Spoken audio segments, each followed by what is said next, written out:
pack of stories. However, when Naqshbandi adapts this from the Sanskrit version into the Persian version, we find that he changes the backdrop. So the backdrop will now be actually a Muslim backdrop. So the names of the main characters would be changed into Muslim names.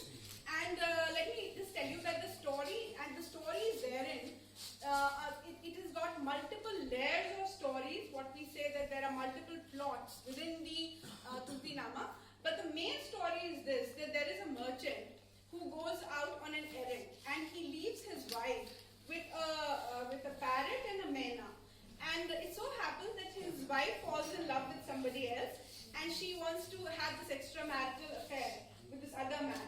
And the parrot is much worried about, safeguarding her morality and so on and so forth.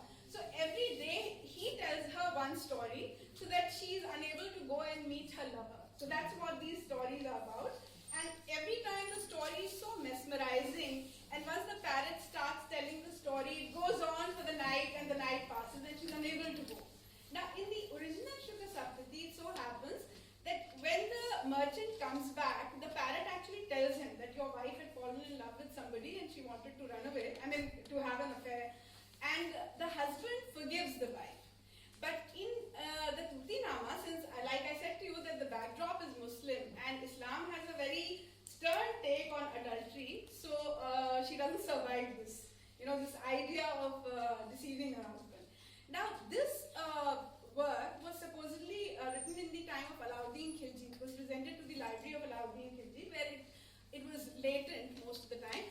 It actually comes back into the mainstream of lovers of literature in the time of Akbar. Now, as far as the dating of the Tutinama, paintings are concerned, since I'm going to mainly speak to you about the paintings today, we find that it was the various folios were collected in the Cleveland Museum, and it was released finally in 1963, and it has got 218 paintings, which is a massive number. And it is dated before the Hamzanama, which is supposed to be the actual Mughal style painting. Now there are a number of scholars who feel that actually the Tutinama paintings are really not Mughal paintings. They were paintings which preceded the Mughal period, and perhaps there was a copy of the Tutinama which already had paintings of what is called the Chandayan type, which were redone. They were overpainted by the Mughal painters. So you find that in the Tutinama there are various kinds of paintings because the paintings don't have a similar kind of feel. So the feel of the painting changes. Now there are scholars who say that there are about 40 painters who worked on these paintings, out of which 12 are named. Amongst those 12, there are two very, very important painters from the Mughal period. This is Daswant and Basavan, who are named there in the margins. So one understands that yes, they did start painting here. Now comes in the Persian influence, because you find that a lot of the pages of the Tutinama have got margins, and the margin style has been completely copied from the Persian style without even trying to change it.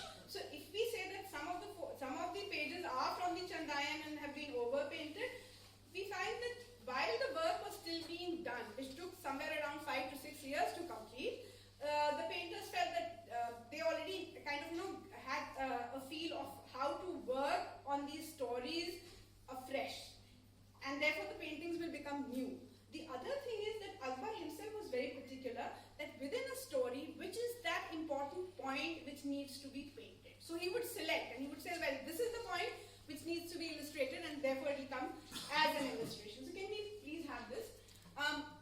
Now this is the scene of this woman, Khojasta, who's talking to the parrot, and this theme is repeated over and over again in the Tutinama. Next please.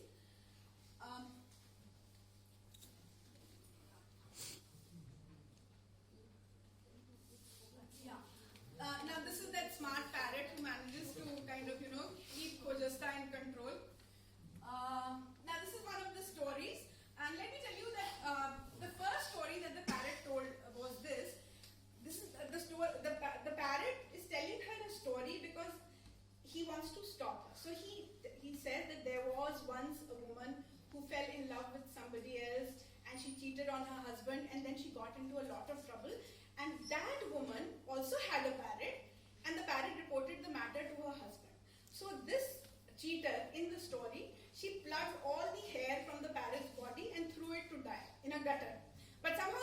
survived, and he reached the dargah of a Sufi. And then all his feathers regrew, and thereafter he reported the matter to the husband, and the woman was killed. Now, Khojasta's parrot is telling her this story, and he says that the only way that the woman could have been forgiven was this: that she would pluck out all her hair in the Sufi's dargah. That is the only way that her husband would forgive her. So he's trying to tell her that if you do anything like this, then this is the punishment. So that woman at the dargah. Then we have a number of tales which come from the animal fables. One of those, can you please, yeah.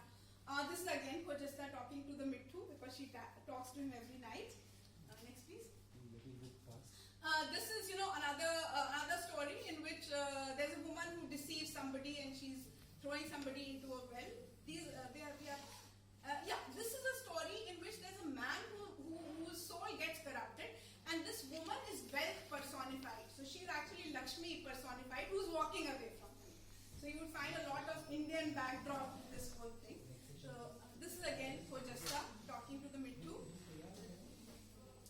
This is a story where a woman is ready to sacrifice herself so that this tiger is going to eat her rather than her children. But then the tiger lets all of them go.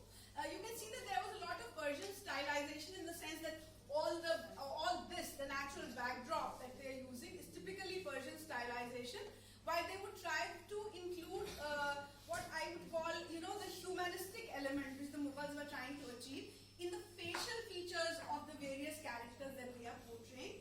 But as far as the physical features of the landscape is concerned, you'll find a lot of Persian input into it, and also the use of golden color was a Persian input. This is very interesting. Here, this is the story of a lover who's, the boy gets caught somehow. They're caught in an adulterous situation, and the punishment is that he's going to be killed at the stake. Now, this woman says that let me kiss you once for the last time. And this man is so angry with her that he bites off her nose. And this is what they have painted, And then thereafter, what this woman does is, this fellow then dies. And she goes back to her husband, and then she doesn't know what to do because her nose is missing. So she tells everybody, see, my husband has cut my nose.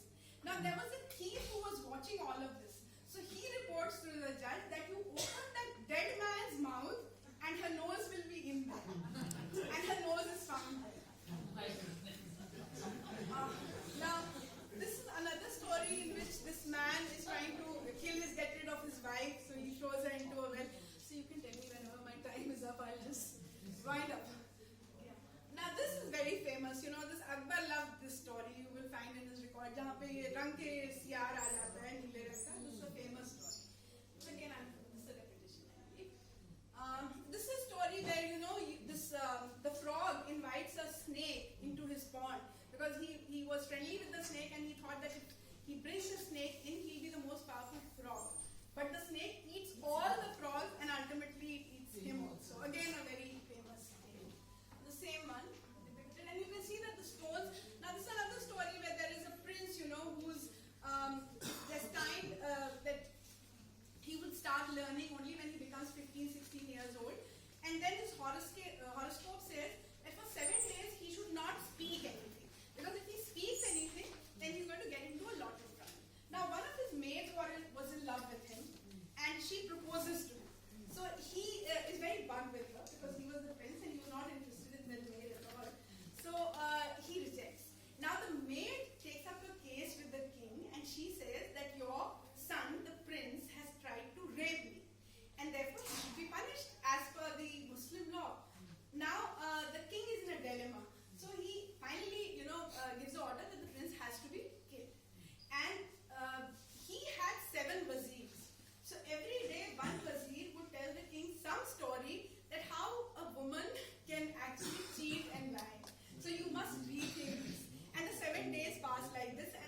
rising, and so are the